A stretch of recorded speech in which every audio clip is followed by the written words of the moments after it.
ఈరోజు ఆంధ్ర రాష్ట్రంలో ప్రజాప్రతినిధులందరికీ ఒక విషయం గుర్తు చేయాలనుకుంటున్నాం. మన రాష్ట్రం ఏర్పడి 10 సంవత్సరాలైంది. కానీ ఇంతవరకు మనకి ప్రత్యేక హోదా రాలేదు. ఈ 10 సంవత్సరాలలో పట్టుమని కనీసం ఒక 10 కొత్త పరిశ్రమలు కూడా రాలేదు. దాంతో మన బిడ్డలకు ఉద్యోగాలు రాలేదు. పోనీ వ్యవసాయం బాగుందా అంటే అప్పు లేని రైతు మన రాష్ట్రంలో లేడు. మనకు రాజధాని లేదు, మనకు ఒక మెట్రో లేదు, కనీసం మనకు బడ్జెట్ కూడా లేదు. చంద్రబాబు గారి సూపర్ 6 అమలు అవుతుందో లేదో కూడా తెలియని పరిస్థితి. ఇది ఈరోజున్న వాస్తవాలు. కానీ మన రాష్ట్రం ఇంత డెవలప్మెంట్కు నోచుకోకుండా 10 సంవత్సరాలుగా అల్లాడిపోతుంటే మన ప్రజాప్రతినిధులకు ఆ విషయం కనీసం గుర్తున్నా ఉందా? ఈరోజు మన రాష్ట్రంలో పరిపాలన జరుగుతుందా? ప్రజాప్రతినిధుల దృష్టి అంతా ఎక్కడ ఉంది? చంద్రబాబు గారేమో శుద్ధి అని శాంతి హోమాలు చేస్తున్నారు. పవన్ కళ్యాణ్ గారేమో ప్రాయశ్చిత దీక్షలు చేస్తున్నారట. ఇక ఇప్పుడు జగన్మోహన్ రెడ్డి గారు కూడా ప్రక్షాళన పూజలు చేస్తున్నారట. ఒకరి మీద ఒకరు పోటీపడి మరి నీచమైన మత రాజకీయాలు కాకపోతే ఇది ఏమిటి అని అడుగుతున్నాం. చంద్రబాబు గారిని అడుగుతున్నాం. బయట మార్కెట్లో నెయ్యి ధర 700 నుంచి 1000 రూపాయల వరకు ఉంది.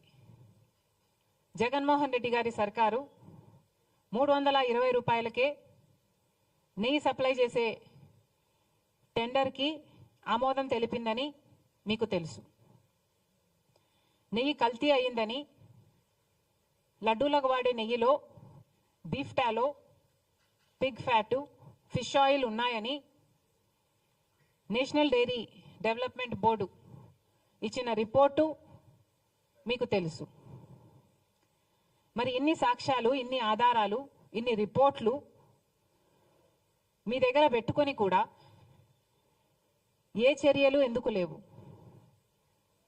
ఒక పక్కేమో కూటమి సర్కారు ప్రక్షాళన దీక్షలు చేస్తున్నారు, ఇంకో పక్కేమో ఇప్పుడు జగన్మోహన్ రెడ్డి గారు ఆయన ప్రాయశ్చిత దీక్షలట, ఈయన ప్రక్షాళన పూజలట. జగన్మోహన్ రెడ్డి గారి సర్కారు లడ్డూలలో కల్తీ నెయ్యి వాడితే కూటమి సర్కారు అదే లడ్డూలలో మత రాజకీయాలు కలుపుతుంది. ఇద్దరికి ఏమిటి తేడా? ఇంకో పక్కేమో బీజేపీకి చెందిన కేంద్ర మంత్రులే ఈ లడ్డూల వ్యవహారం మీద మాట్లాడుతూ ఇది హిందూ మతం అంతం చేయడానికి కుట్ర అని మాట్లాడుతున్నారు. ఇది హిందూ మతంపై దాడి అని మాట్లాడుతున్నారు. ఇక్కడ మన పవన్ కళ్యాణ్ గారేమో క్రిస్టియన్లు, ముస్లింలు చర్చుల మీద, మసీదుల మీద ఇదే జరిగితే వాళ్ళు ఊరుకుంటారా? మేము ఎందుకు సహించాలి అన్నట్లు మాట్లాడుతున్నారు.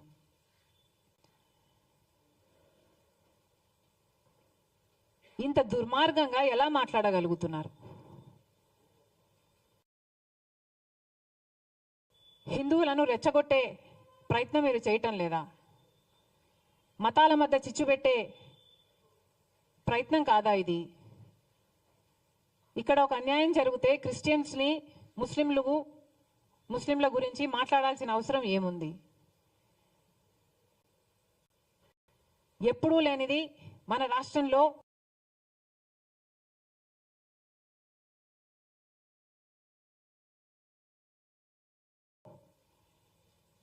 కమ్యూనల్ వైలెన్స్ జరగాలి అని మీకేమైనా హిడెన్ అజెండా ఉందా? మతాల పేరుతో చిచ్చుపెట్టే ఉద్దేశం మీకుందా? ఒక మతాన్ని అవమానించాలి, ఇంకో మతాన్ని రెచ్చగొట్టాలి. ఇదే బీజేపీ చేసిన రాజకీయం. అదే బీజేపీ డైరెక్షన్లో పవన్ కళ్యాణ్ గారు, కూటమి సర్కారు కూడా వాళ్ళ చెప్పు చేతల్లోనే వాళ్ళు చెప్పినట్టే చేస్తున్నారనడానికి ఇంతకంటే రుజువు కావాలనా?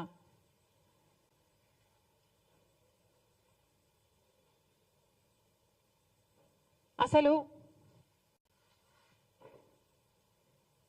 ఆంధ్ర రాష్ట్రంలో ఎప్పుడూ కమ్యూనల్ వైలెన్స్ లేవు.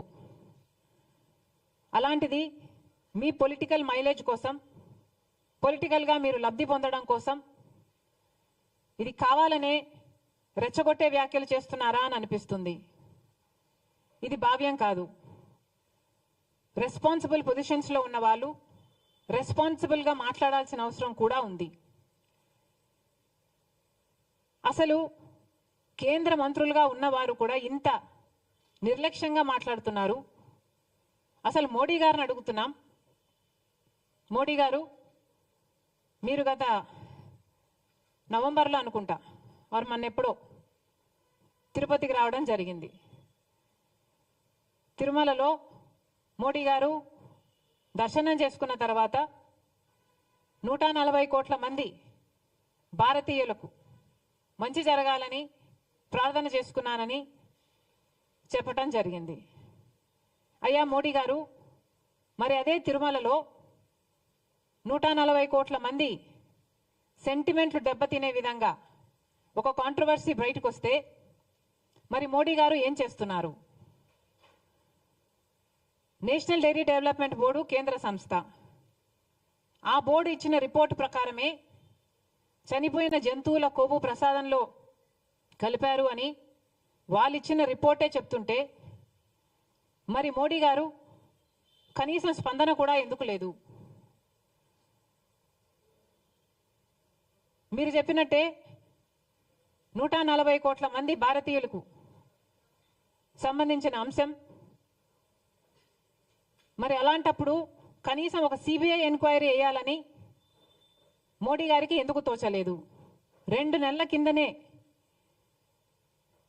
National dairy development board